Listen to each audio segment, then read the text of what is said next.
Hi, my name is Dan Oltersdorf. I serve as a Vice President for Residence Life at Campus Advantage. We're a student housing management firm working on campus and student housing.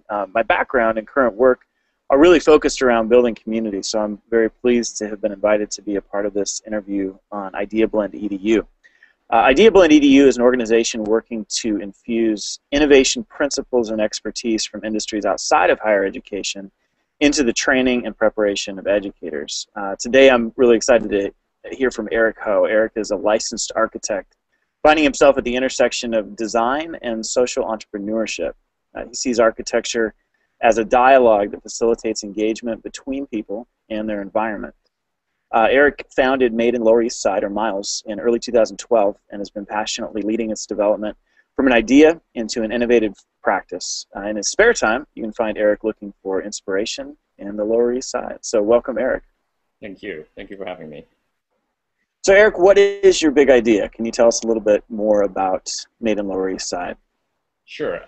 So there are 200 vacant storefronts and lots in the Lower East Side. And Miles is trying to untap these unused storefronts for the community for short-term uses, including classes, events, workshop, workspace, or pop-up shops. So our idea is really kind of like Airbnb for storefronts, but with a community twist. Yeah. Very cool. Now, obviously, when you towards this community, what have you learned about meeting the needs of the various, probably many stakeholders in your community to make progress? Yeah, it's a very, very diverse mix, and we're sort of in the midst of it, especially in the Lower East Side of New York, which is an area that has been undergoing gentrification, and so there are many different stakeholders. I think for us is really to genuinely listen to sort of what their needs are and try to find a way to work with them, and that's exactly how we've positioned ourselves. We've worked with art and community groups, and we're trying to work with landlords, which are two extreme opposites, and many in between constituents in between. And I think it's really about an open dialogue, first listening and really engaging them into the dialogue. Presenting an opportunity for them to even collaborate together, even they're sort of have very different needs or very different wants. In terms of the problem that we have presented. So it's to us is really about genuine listening and trying to work with them. Okay, great. IdeaBlend EDU recently featured a few blog posts that started some lively discussion about creating co-working spaces for campuses for faculty and staff to use as a way to foster more collaboration. Given what you've done, what advice can you share about creating co-working spaces and what their impact is on collaboration in a community? Great. I think co-working, even the term co-working is tough because when we talk to a lot of the communities, they don't understand co-working. What is co-working? Because co-working seems like it comes from almost like the tech industry or the tech crowd where people bring their laptop together, sit together around the table with Wi-Fi. So I think for us, we're still learning about how we can make a workspace available for a wide range of people, including entrepreneur, tech community, and community groups, and people that say don't usually bring their computer to work. Like, how do we engage that crowd? Like, how do we work with so we're still learning very much, and I think what we've learned so far is really about building a community and understanding that they need a space to really work, but at the same time, how do we within their work time, or outside of their work time, how do we create space for them to safely or build trust with each other and understand what each other is doing? And I think that needs time, and that needs trust. That needs sort of a genuine sort of way to reach out to each one of them, almost to understand what each of them is working on, and really trying to foster the connection between these very different groups. So it's going to be an ongoing and a long-term engagement to really build the community. What do you see as some of the keys so far to bringing this big idea to life and what you've accomplished thus far? Right. I think, I think, so can you repeat that question again, just so I get it? Just what do you think are the keys so far to what you've been able to do to bring this big idea to life? Okay. I think it's really about, I mean, ideas are, I think, easy to come up with in a way. So I think it's really how do you execute the idea, and how do you engage other people to almost buy in your idea, or have people that can react to your ideas so that they build on it. I think that's the toughest challenge, but also the most rewarding one, because ideas are abstract, and once you start talk to people that are either practicing in a similar realm, or people that have not heard about the idea, their comments and the suggestions, each one of those sort of adds to the idea, and also it adds to your sort of your execution of it, because now you are the one that has told them about this idea, and there's a sort of a checkpoint, like, okay, what about that idea you talked about 2 months ago? Where is it going? Instead of just you having the idea in your head, you become sort of connected to people that are working with. So I think, to me, Scott Belsky's book on making ideas happen really is really a good read, because it really tells you how there's a lot of designers or people that come up with ideas, and they just got plateaued in their head, and then they never executed it. So to me, I think bringing that idea up to the world, and not afraid of that people are going to steal your idea, because ideas are easy to come up with in my mind. So really use your idea as a way to engage other people, and for them to help you build your idea is really key. That's excellent. What are you working on right now?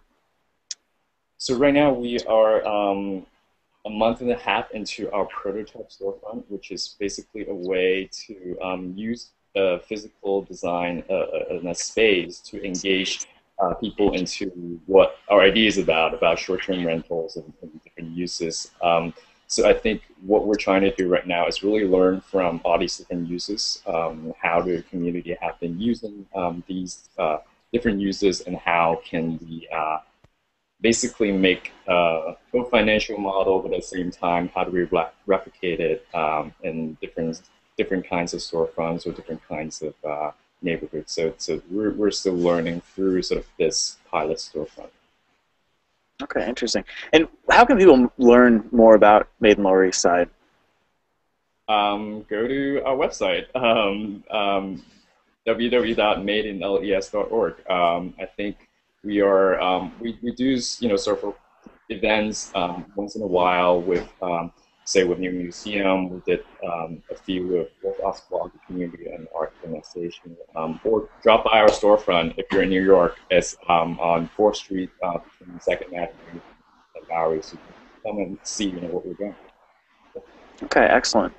Now, switching gears just a little bit, as someone who has really defined themselves as an expert in design and as an architect, what is one thing that you do over and over and that you recommend others to do for success? That's a great question. I think as I was trained as an architect, there's always constraints, because gravity, because of a lot of different programming constraints that are given by us. So all these, to me, I think they are problems, but at the same time, they're also opportunities. So I think always, I mean, it sounds like a cliche, but I think it's really true. Is once you've identified a problem, like almost look at it as a way to think creatively. How can you solve this problem differently than others, or how can you add value to others who are already solving the problem? So to us, I think as a designer, that's sort of the value that we bring to the table, is how do we bring these sort of issues together and visualize it, build prototypes, build designs to start the dialogue of addressing these problems, and bringing allies in to discuss how can we sort of solve these issues together. And Miles, in a way, is sort of an extension to that. It's not just design constraints, right? It's socio-economic, community. It's bringing in even more constraints into the problem at hand, and trying to find an intersection of how do we solve these constraints. So I think sort of the opportunity always the flip side of it is constraints, but I think if there's a balance in how you can manage and see the problem through those two lenses, I think that to me is always what I'm struggling with, but at the same time is also what I find energy in as I'm doing this. Right. Where do you go to get inspired? Oh, I think, And it could be online or in life or in any other way. I think I'm a designer, so I'm always very curious about things. So I always sort of just, to me, like walking down a neighborhood, like seeing what other people are doing, what they're creating, what the storefront owner is doing, to me is very inspiring, because you sometimes, sitting, in an office or sitting in front of a computer, to me is less sort of satisfying. But at the same time, like, I think it's also the conversations that you start to have with these people. It's like, what are you doing? Like, like, what is this? And I think those are sometimes surprising, and sometimes those are banal. But I think it's really the process of discovery and sort of the curiosity that I think it's where it brings my inspirations. Okay, excellent. And finally, what does success look like for you with Made in Lower East Side? What is your ultimate goal?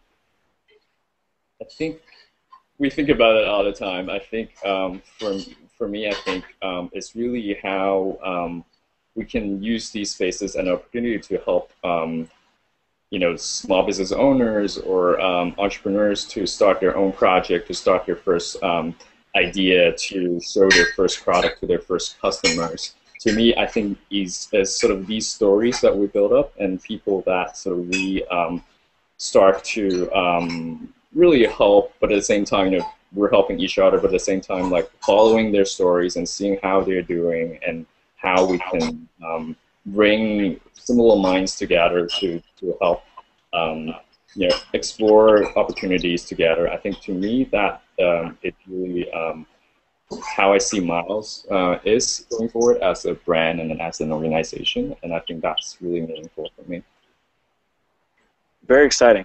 Well, I really appreciate your time and sharing your insights and your experiences. And for everybody else, thank you for viewing this Big Idea interview with Eric Ho. If you are an industry expert with unique experience or a big idea, email us at info@ideablend.edu.org to find out ways you can share your story with educators. If you're interested in learning more about hosting a Big Ideas interview, please send us an email or a tweet at ideablend.edu.